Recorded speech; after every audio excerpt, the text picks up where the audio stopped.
hari abantu benshi baje imbere y'Imana bashaka abagore kuko bari bakeneye abagore bakeneye Imana, babonye abagore bava mu nzu y'Imana. Imigisha ituruka mu buryo butandukanye, ariko kandi ndangira ngo ntinde ku mugisha uturuka gukiranuka. Amen.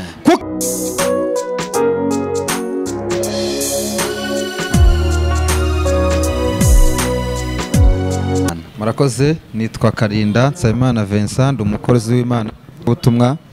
Nishimiye kongera kuza muri studio z'Impamba Nyayo TV. Imana ishimwe kandi ihabwe icyubahiro. Ndishimye ku bwanyu kandi ko mwongeye kuduha ikaze. Amen. Ndumva twasenga tugakomeza. Reka dusenge. Mana, mu izina ryawe Yesu, tugwaye Imana yumva gusenga, tugushimira Imana byose. Icyubahiro n'ikibi cyawe, twongeye kuguha ikaze muri mwanya data wera. Wese abazabasha gufungura kugira ngo bumve ubutumwa bazahumurizwe nabwo. Icyubahiro n'ikibi cyawe mu izina ryawe Yesu Kristo. Amen. Reka dusome ijambo ry'Imana. Imigani 14:34. Gukiranuka gushyira ubwoko hejuru, ariko ibyaha bikoza isoni amoko yose.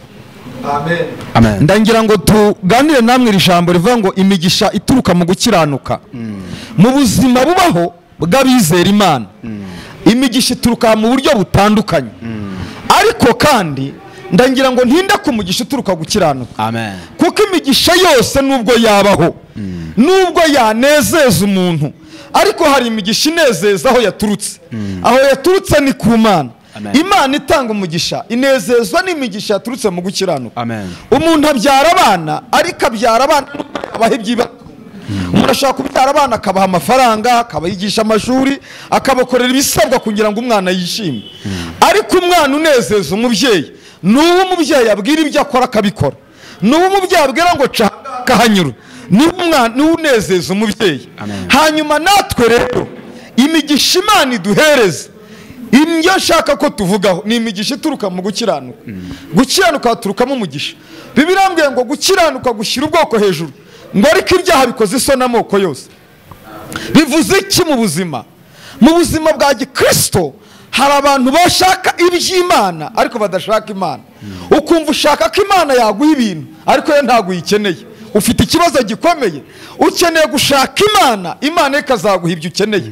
Ukeneye guhura n'Imana, Imana ikazaguhuza n'ibyo ngibyo. Niyo mpamvu rero nshaka tuganira kuri imigisha. Hari abantu benshi baje imbere y'Imana bashaka abagore kuko bari bakeneye abagore bakeneye Imana, babonye abagore bava mu nzu y'Imana. Uyu munsi ngo zarabananiye, bararindagiye hanze. Hari abantu benshi baje mu nzu y'Imana bakeneye akazi kuko ari akazi konyine bari bakeneye. Uyu munsi akazi barakabonye, bamaze kukabona barasubira mu kudamarara. None ubuzima bwarabacanze, ntibarimo no kongera gutekereza Imana byibura. Ariko abantu bakomeye imitima ni abantu bakumanye umutima w'Imana. Ari bo bandi biravuga ngo iyo banyuze mu gikombe cyitwa baka bagihinda ahantu h'amasoko. Iyo banyeze mu bibazo baravuga ngo Mana wadutabaye cyagihe, na n'uyu munsi uracyari Imana yacu kandi uzakomeza kubana natwe rwose. Ibo ni Imana ikeneye ko bene abo bayishaka. Ndashaka ko tuvuga imigisha ituruka mu gukiranuka. Iyo ufite umugisha uturuka mu gukiranuka, kabone naho waba udahari, imigisha iragutegereza. Ndangira ngo mbivugaho gatoya. Umugabo bitaga Dawidi yari umwana udahabwa agaciro muri famiye y'iwabo, akajya kuragira abandi bakabaho ngaho. Bari bazi ko bari buze kwimika umwami, ariko nubwo bari bazi ko Samweli ari buze kwimika umwami, ntibigeze bamurarika ngo nawe ahabe. Kandi ntibari bamubwiye Yesayi, ntibarambwiye ko mu bana bawe n'uyu uri bwimikwe. Ariko kuko nta gaciro yahabwaga, we barambwira ngo jya kuragira, n'ubundi turabyiteguye. Urava mu mwami ni muri aba bandi basigaye, wowe n'ubundi nta kigenda, igire kuragira inka. Umwana ajya kuragira, ntacyo byari bimubwiye, ariko ajyana kuragira umutima w'Imana. Ageze y'uwo Samweli, bira abantu bavuze ngo kuva yabaho Samweli yigeze avangirwa, ariko yavangiwe rimwe gusa itagira ibya kabiri. Yavangiwe umunsi yari yaba akavuga ngo nguye yari yaba gose. Igihagararo kirabigaragaza, ibigango birabigaragaza, ni n'umusirikare. Ariko Imana imwitegereje iravuga ngo no, uwo siwe namugaye, hakurikizaho abandi n'abagaya. Abaterega sinzi ibyo urimo, wavangiwe, urimo urareba ibigaragara, ariko njye sindeba ibigaragara, ndeba umutima. Iravuga ngo none hagira umutima umugarura.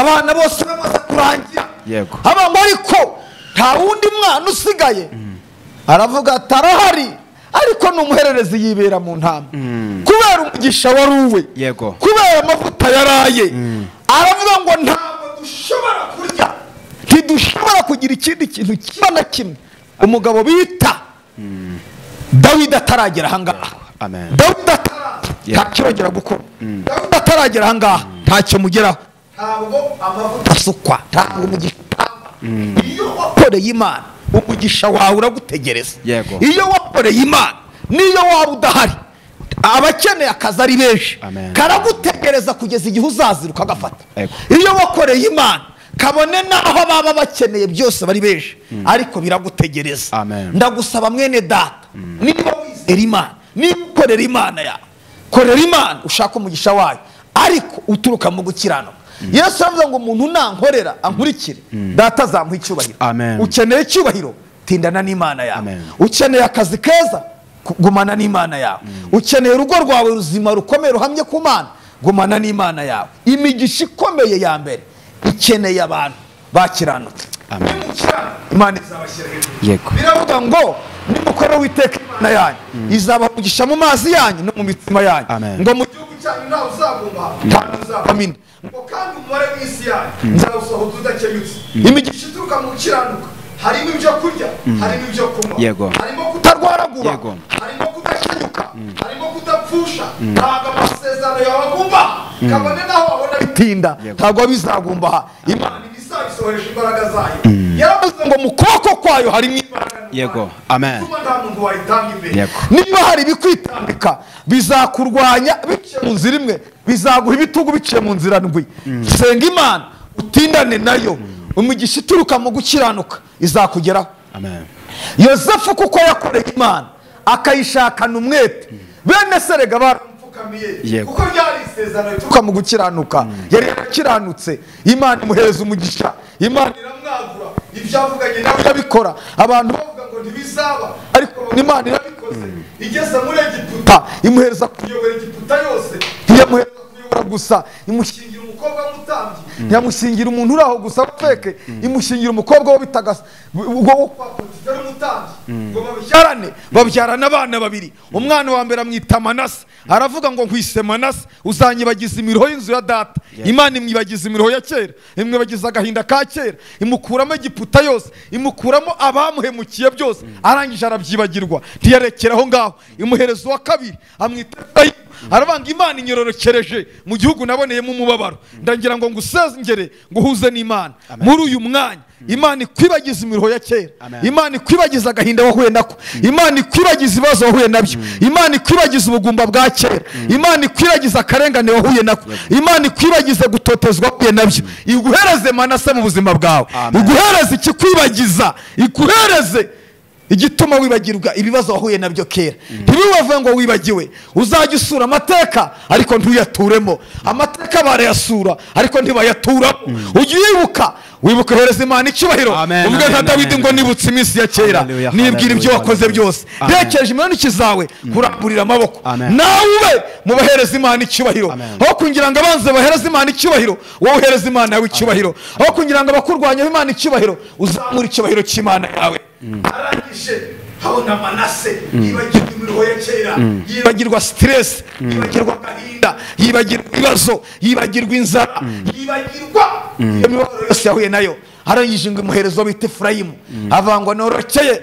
igihugu naboneyemo umubabaro reka mubwire aho wakomerekeye aho wabariye aho huye n'ibibazo Imana ihakororokereza aho wababariye ibibazo bikagukandamiza ukumva urihebye mu buzima ariho Imana ikuzamurira kugira ngo n'ababibonye bose bahereza Imana bavuga ngo wa muntu yagendanye n'Imana wa muntu Imana yasenzera ko wa muntu Imana yatindanye nayo irenganya erega Imana ntirenganya Imana ntibeshya ni se w'imfubyi ni umugabo w'abapfakazi ni se wabuze uko bagira ni umubyeyi wacu tuzamukorera tuzamugumaho ari imigisha ituruka mu gukiranuka ndayikwifurije wo nkurikiye ndayikwifurije wo gufungura impano y'Imana TV impambo y'umugisha w'Imana mu izina rya Yesu ndabashimiye kubwo ijambo ry'Imana mugire umugisha w'Imana Imana ibahe umugisha. Mana mu izina rya Yesu mpanuriye aba bantu bose barimo banyumva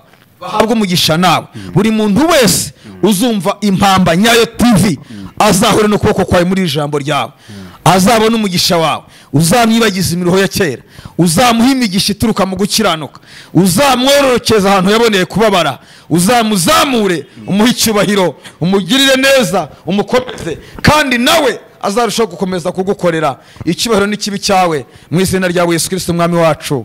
Amen. Amen. Murakoze cyane.